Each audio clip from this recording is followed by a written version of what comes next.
Hi, my name is Emily Fazzina, and I teach middle school woodworking at North Bennett Street School.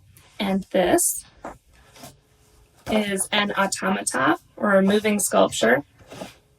They're often made out of mixed media or wood, and they can range from pretty simple to rather complex. This is a pretty simple one. You can see the mechanical part inside. I had a lot of fun exploring the art form at home with this simple first project made out of found cardboard and art supplies I had at home. There were some complex aspects to this and lots of problem solving. So I would recommend this project for 7th to 8th graders with some adult supervision and help. So the following is the video. If you have any questions, I'm going to ask them to put my email address in here so you can shoot any questions off to me via email. I hope you have fun. Okay, let's get started. So first you'll need some supplies, a hot glue gun, some Elmer's glue or white glue, art supplies, scissors, and any cardboard boxes you can find in your recycling bin. Now you need to choose an appropriate box. So you want something that's going to be big enough to have all of the mechanical components and small enough so that you don't have too much work. So I found that a tissue box is the best for that. This is a long tissue box, but you can also use a tall one as well. And you just want to cut it apart so that it can lay flat. Next, we're going to make all of the parts you're going to need. And you're going to need an extra box so you can make these components. First, you're going to make the track. And you're just going to need some long strips. And just cut a bunch of these because you'll need some for other things. You're going to need one wider strip, I would say about 1/2 inch wide, but you can kind of guess at that. This can be approximate. And then the other strips can maybe be 1/8 inch wide, just so that you have some space in the middle between the two strips. And you'll see this when I put it together. Just hot glue gun on that. Be careful not to get hot glue on your fingers. It can be unpleasant. Now we're going to make some circles. I used a 1/3 measuring cup to just kind of use as a template to trace. You could use something a little bit smaller too. You can see I went a little bit off the edge on that one. I don't think I'll use the one where I went off the edge. But you want to make 6 of these. And then just cut them out. It can be kind of difficult to cut thick cardboard, but you want this cardboard to be thick so that your pieces are rigid. So just take your time and cut all of those out. Next, we're going to make some triangles and some extra strips for other components. And they don't need to be any real specific size. I would, say medium size. You don't want them to be teeny tiny. These are going to be structural supports when we put our box back together. And the strips, I would say, could be probably 1/4 inch wide. Again, it doesn't matter too much. And then give your hands a break. As I said, cutting cardboard that's thick is hard. Next, we're going to make some tubes. You want to have different lengths of the tubing, kind of depending on how big your box is. You could use like skewers or something for this if you have them.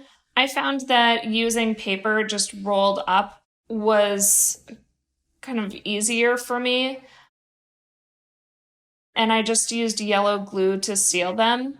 You want to make these as thin as you can. I have this video sped up, but that does take some time. And then you want to make your mechanism that is inside of your box. So you want to cut little holes out of your circles, and you want them to be offset, meaning you don't want that hole to be right in the middle. You want it to be a little bit on the towards the outside. This is what is going to allow your people or your objects to go up and down as you turn. And you're going to put one of your long rods right through there. Now we're going to reassemble the box. We had cut it so it would be flat now. And I'm just making a little viewing window in the front. One, so we can see the mechanical aspect of the box. I think that's kind of fun. And also so we can kind of maneuver inside the box as we're assembling everything. And I hot glue gunned that shut, and I put the triangles in there as supports to hold that box together and make it rigid. And then on the ends, you're gonna want to cut out holes for your rod to go in the middle. So that's what I'm doing here. And it's kind of a trial and error to make sure your hole is big enough. And I'm not trying to cut out holes. You'll notice that I'm cutting out little triangles because it's a bit easier. Again, here I am putting together the box with the triangles. So you can see that again. And also when you're working with these small pieces, you do want to be careful that you don't get hot glue gun or hot glue on your hands. You can tell that I probably did that a lot as I am warning you quite a bit, which I did. Triangles all around. Make sure that box is really rigid. And I liked using hot glue gun for this because it sets really quickly and you can keep moving on to the next thing.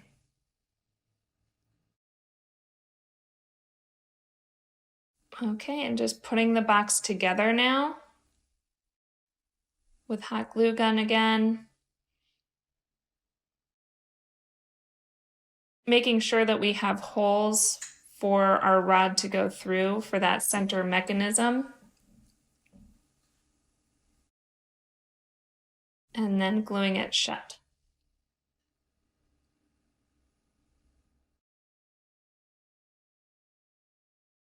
At this point, you'll be pretty happy you have that cut out in the front so you can put this mechanism in. And you're going to feed it in through those two holes. So it sits right in the middle there. And then you're going to take your extra circles that you cut out. You're going to cut a hole in the very middle of these circles this time. We're going to use all three of the circles, so on the 3 remaining circles. The last one you're going to not cut a hole in, and it's just going to be a little stopper on the end there. And then these other 2, the first one that we put on with the hot glue gun is also a stopper. And then the last one is kind of a knob.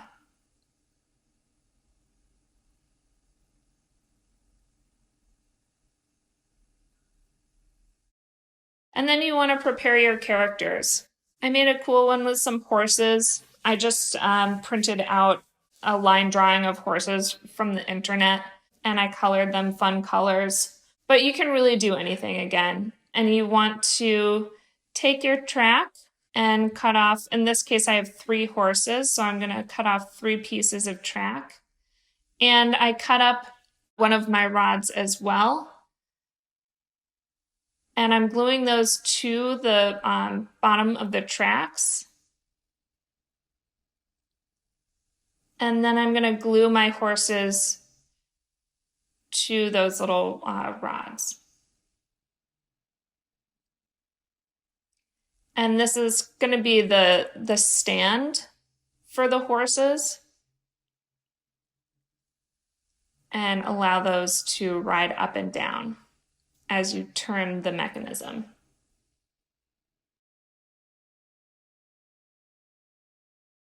Okay, so all of my characters are prepared. Now I'm going to set the scene. I kind of went with something a little bit whimsical, but you can really do whatever you'd like. I have a foreground and a background, but you can make this simpler or more complex with maybe just a foreground. In the first one that I just did a foreground. I did not do a background. I have some more triangles here so that I can make sure the background doesn't flop down.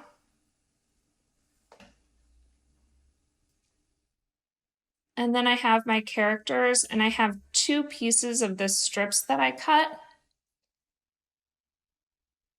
And these strips are going to just hold the characters in place front to back. And then I have some smaller strips.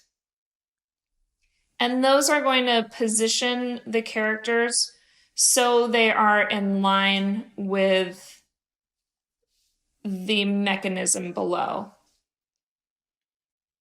Because we want that track to ride on each individual circle. That's what is going to make our horses, or my horses, whatever you decide, might be different, to go up and down. So this takes some finesse and some positioning. You want to make sure that the pieces are close enough so that your characters are not flopping around, but you don't want to make it tight so that they don't move up and down. The good thing about using cardboard is if it's not working, you can just pull it apart and cut new pieces.